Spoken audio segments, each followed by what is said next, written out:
स्नान पूर्णिमा यानी ज्येष्ठ पूर्णिमा के दिन जगत के नाथ श्री जगन्नाथ जी का जन्मदिन होता है। उस दिन प्रभु जगन्नाथ जी को बड़े भाई बलराम जी और बहन सुभद्रा जी के साथ रत्न सिंहासन से उतारकर मंदिर के पास बने स्नान मंडप में ले जाया जाता है। 108 कलशों से उनका शाही स्नान करवाया जाता है और फिर यह मान्यता है कि इस स्नान से प्रभु बीमार हो जाते हैं, उन्हें बुखार आ जाता है, ज्वर आ जाता है। 15 दिन तक प्रभु जी को एक विशेष कक्ष में रखा जाता है जिसे ओसर घर कहा जाता है। इस जो 15 दिन की अवधि है, इस अवधि में महाप्रभु को मंदिर के प्रमुख सेवकों और वैद्यों के अलावा कोई और देख नहीं सकता, दर्शन नहीं कर सकता।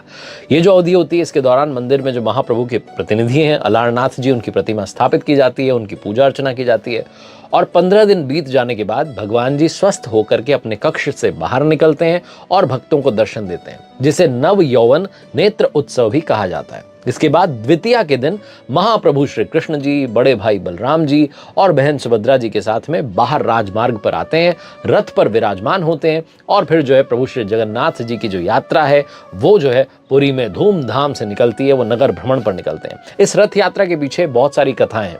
स्वागत है, आप देख रहे हैं कथाएं विद आरजे कार्तिक। एक एक करके आपको सारी कथाएं बताता हूं। कहते हैं कि इस दिन भगवान श्री कृष्ण के अवतार के रूप में भगवान जगन्नाथ जी अपने बड़े भाई बलराम जी के साथ अपनी बहन सुभद्रा जी को नगर घुमाने के लिए ले जाते हैं। ऐसा माना जाता है कि पौराणिक काल में भगवान जगन्नाथ जी की बहन सुभद्रा जी ने नगर घूमने की इच्छा जो है प्रकट की थी। इसके बाद भगवान ने अपनी बहन की इच्छा को पूरा करने के लिए 3 रथ बनवाए और सुभद्रा जी को नगर घुमाने के लिए रथ यात्रा पर लेकर के गए। सबसे आगे वाला जो रथ है वो भगवान बलराम जी का होता है, बीच वाला रथ जो है बहन सुभद्रा जी का होता है और सबसे पीछे वाला रथ जो है भगवान जगन्नाथ जी का होता है। इसी मान्यता के पीछे एक और बड़ी कमाल की कहानी है। कहा जाता है कि जब भगवान जगन्नाथ जी सुभद्रा जी को नगर घुमाने के लिए रथ यात्रा पर लेकर के निकले तो रास्ते में ही उनके मौसी का जो घर था वहां गुंडीचा भी गए और वहां पर 7 दिनों के लिए ठहरे भी, जिसके बाद से ही हर साल ये जो रथ यात्रा है इसको निकालने की एक परंपरा की शुरुआत हुई। एक और मान्यता है वो ये कि जब भगवान श्री कृष्ण के मामा कंस ने उन्हें मारने की योजना बनाई तब कंस ने अपने दरबारी अक्रूर को एक रथ के साथ में गोकुल धाम भेजा और गोकुल में जो है जाकर के भगवान श्री कृष्ण और बलराम जी को मथुरा आने का न्योता भिजवाया। अक्रूर ने जो कहा उसके अनुसार भगवान श्री कृष्ण जी अपने भाई बलराम जी के साथ रथ पर बैठे और मथुरा के लिए रवाना हो गए। कहते हैं कि गोकुल वासियों ने इस दिन को रथ यात्रा का प्रस्थान माना और इसलिए भी जो है जगन्नाथ जी की जो रथ यात्रा उसके पीछे की एक मान्यता ये भी है। अब मैं आपको बताता हूं कि कब और कैसे हुई थी भगवान श्री जगन्नाथ जी के मंदिर की स्थापना। मान्यताओं के अनुसार जब द्वारिका में भगवान श्री कृष्ण जी का अंतिम संस्कार किया जा रहा था तब भगवान बलराम जी बहुत दुखी हुए। अपने दुख के चलते वो अपने भ्राता का मृत शरीर लेकर के समुद्र में डूबकर जो है अपनी अंतिम श्वास लेने के लिए चल दिए। उनके पीछे पीछे उनकी बहन सुभद्रा जी भी चल दी और ठीक उसी समय जो पूर्वी तट पर जगन्नाथपुरी के राजा थे इंद्रद्युम्न, उनको स्वप्न आया कि भगवान का जो मृत शरीर है वो पुरी जी के तट पर तैरता हुआ आपको मिलेगा, जिसके बाद वो एक भव्य मंदिर का निर्माण करवाएंगे जिसमें भगवान श्री कृष्ण जी, भगवान बलराम जी, बहन सुभद्रा जी की मूर्तियां स्थापित की जाएंगी। राजा इंद्रद्युम्न ने सपने में ये भी देखा कि भगवान की अस्थियां उन्हीं की मूर्तियों के पीछे एक खोखली जगह बनाकर उसी में रखी जाएंगी। राजा का स्वप्न सच में बदला, सच साबित हुआ। उन्हें भगवान की अस्थियां मिली, लेकिन सवाल था कि अब ये मूर्तियां बनाएगा कौन। ऐसा कहा जाता है कि भगवान की मूर्तियां बनाने के लिए खुद भगवान विश्वकर्मा बूढ़े बढ़ई के रूप में जो है वहां आए और उन्होंने आकर के राजा इंद्रद्युम्न को चेतावनी दी कि अगर उन्हें उनके काम के बीच में रोका टोका गया तो अधूरा काम छोड़ करके चले जाएंगे। कुछ महीने जब बीत गए तो राजा के सब्र का बांध टूट गया और उन्हें लगा कि अब मुझे मंदिर का दरवाजा खोलना होगा। दरवाजा खुलवा दिया गया और उस चेतावनी के अनुसार विश्वकर्मा जी काम अधूरा ही छोड़ करके चले गए, जिसके बाद राजा ने जो अधूरी बनी हुई मूर्तियां थी उन्हीं को मंदिर में स्थापित कर दिया और भगवान श्री कृष्ण की जो अस्थियां थी उनकी मूर्ति के पीछे बनी जो खोखली जगह थी उस पर रख दी और इस तरीके से मंदिर और मंदिर में मूर्तियों की स्थापना जो है हुई। हर 12 साल के बाद में भगवान श्री जगन्नाथ जी के मंदिर में जो भगवान की पुरानी मूर्तियां हैं उनकी जगह पर नई मूर्तियां जो है स्थापित की जाती हैं। नई मूर्तियों की जो संरचना है वो भी अधूरी ही होती है। एक और इसी बारे में मान्यता है कि सतयुग में जो राजा इंद्रद्युम्न हुए उनकी रानी गुंडीचा भगवान विष्णु जी की भक्त थी। उनके महल में नीम का पेड़ था। राजा उस पेड़ के पास में यज्ञ करते थे।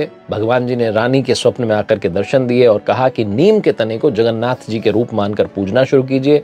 फिर राजा रानी ने यज्ञ करने वाली जगह पर ही पेड़ के तने से 3 मूर्तियां बनवाई जो जगन्नाथ जी, उनके भाई बलभद्र जी और बहन सुभद्रा जी की थी। भगवान दोबारा से स्वप्न में आए और मूर्तियों को मंदिर में स्थापित करने के लिए कहा और यह भी कहा कि मंदिर में स्थापित होने के बाद भी मैं हर साल 7 दिनों के लिए तुम्हारे महल में आऊंगा।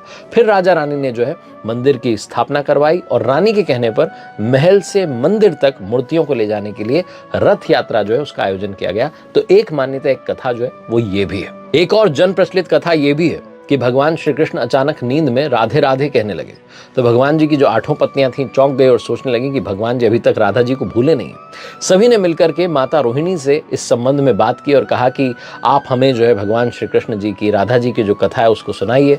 जब उन्होंने हट किया तो माता रोहिणी जी ने कहा कि ठीक है, मैं आपको सुनाती हूँ, लेकिन पहले सुभद्रा को जो है द्वार पर पहरे पर बैठा दीजिए ताकि कोई भीतर प्रवेश ना कर पाए, फिर चाहे वो बलभद्र बलराम हो या फिर श्री कृष्ण हो। तो सुभद्रा जी पहरा देने लगी और अंदर जो है माता रोहिणी जी 8 जो भार्या थी उनको भगवान श्री कृष्ण की और राधा जी की जो कथा है वो सुनाने लगी।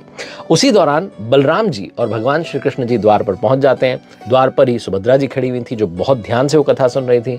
भगवान श्री कृष्ण जी और बलराम जी के आने पर भी सुभद्रा जी ने उन्हें कारण बता दिया और दरवाजे पर ही उन्हें द्वार पर ही रोक दिया।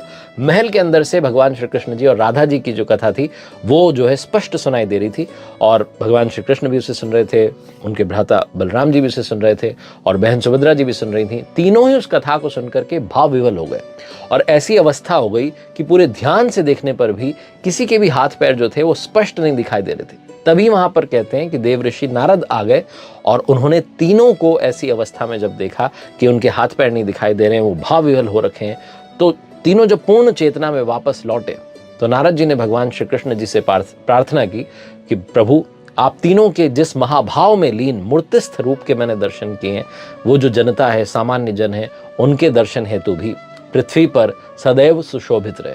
तो प्रभु ने तथास्तु कहा और कहते हैं कि तभी से भगवान श्री कृष्ण जी, बलराम जी और सुभद्रा जी का वही स्वरूप आज भी जगन्नाथपुरी में विद्यमान है और उसे सर्वप्रथम स्वयं विश्वकर्मा जी ने बनाया था। एक और कथा है राजा इंद्रद्युम्न के बारे में, जिनके पिता का नाम भारत था, माता का नाम सुमति था। कहा जाता है कि स्वप्न में उन्हें जगन्नाथ जी ने दर्शन दिए थे। कई सारे ग्रंथों में राजा इंद्रद्युम्न के बारे में, उनके यज्ञों के बारे में विस्तार से लिखा हुआ है। उन्होंने कई सारे विशाल यज्ञ करवाए और एक सरोवर का भी निर्माण करवाया। एक रात भगवान विष्णु जी ने उनको स्वप्न में दर्शन दिए और ये कहा कि नीलांचल पर्वत की एक गुफा है जहां पर मेरी एक मूर्ति है जिसे नील माधव कहा जाता है, तुम एक मंदिर बनवाओ और उसमें मेरी ये जो मूर्ति है इसे स्थापित करवा दो। तो राजा ने अपने सेवकों को जो नीलांचल पर्वत है उसकी खोज में भेजा कि कहाँ पर है पर्वत। और कहा जाता है कि एक ब्राह्मण विद्यापति थे, विद्यापति को पता था कि सबर कबीले के जो लोग थे नील माधव की पूजा करते हैं और उन्होंने अपने देवता की जो मूर्ति है उसको नीलांचल पर्वत की एक गुफा में छुपा करके रखा हुआ है। और वो ये भी जानते थे कि ये जो मूर्ति है, सबर कबीले का जो मुखिया है विश्ववसु, वो उस मूर्ति का उपासक है और उसी ने मूर्ति को छुपा करके रखा है। तो विद्यापति ने, कहा जाता है कि उनकी जो बेटी थी मुखिया की, उनसे विवाह कर लिया और आखिर में अपनी पत्नी के माध्यम से वो उस गुफा तक जो है पहुंच गया, वहां से मूर्ति लाने में जो है सफल हो गया।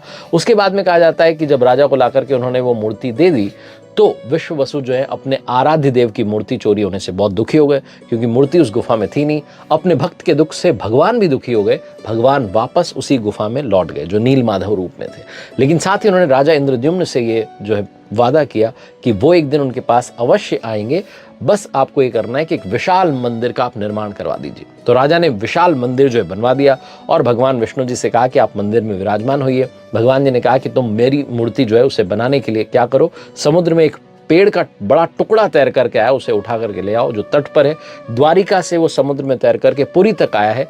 तो राजा के सेवकों ने उस पेड़ के टुकड़े को तो ढूंढ लिया, लेकिन सब लोग मिलकर के भी उस पेड़ के टुकड़े को उठा नहीं पाए। तब राजा को समझ में आ गया कि जो भगवान के उपासक हैं, जो नील माधव के अनन्य भक्त हैं, सबर कबीले के जो मुखिया हैं विश्ववसु, उनकी सहायता लेनी होगी। तो उनको बुलाया गया और हैरान तब हो गए सब लोग जब विश्ववसु ने वो भारी भरकम जो लकड़ी थी उसको उठा करके वो मंदिर तक लेकर के आ गए। लेकिन अब समस्या ये थी कि जो लकड़ी थी वो मंदिर तक आ गई थी, लेकिन उससे भगवान की मूर्ति गढ़ी कैसे जाएगी। राजा के कारीगरों ने बहुत कोशिश कर ली, लेकिन कोई भी उस लकड़ी में एक भी छेनी नहीं लगा पाया, उसे तोड़ भी नहीं पाया। तब तीनों लोग के जो कुशल कारीगर थे, भगवान विश्वकर्मा जी, वो एक बूढ़े व्यक्ति का रूप धर करके आए और उन्होंने कहा कि वो नील माधव की मूर्ति को बना सकते हैं। लेकिन साथ में उन्होंने ये भी कहा कि 21 दिन में जो है मैं मूर्ति बनाऊंगा, लेकिन मुझे बीच में परेशान मत कीजिएगा, अब मैं अकेले में मूर्ति बनाऊंगा। जब मैं मूर्ति बनाऊं तो उसे कोई देख नहीं सकता, उनकी शर्त को राजा ने मान लिया और उन्हें जो थे सारे जो है औजारों की आवाज़ आती रही। राजा इंद्रद्युम्न की जो रानी थी गुंडीचा, वो अपने आप को रोक नहीं पाई और कहा जाता है कि वो दरवाजे के पास गई तो उन्हें कोई आवाज़ सुनाई नहीं दी। वो घबरा गई कि अंदर मूर्ति बन भी रही कि नहीं बन रही है। ऐसा तो नहीं है कि जो बुजुर्ग कारीगर हैं उनकी मृत्यु हो चुकी है। ये जो उनको घबराहट हुई तो जाकर के राजा को सूचना दी और राजा को भी ऐसा लगा कि अंदर से आवाज़ नहीं आ रही है, कहीं कुछ अनहोनी तो नहीं हो गई।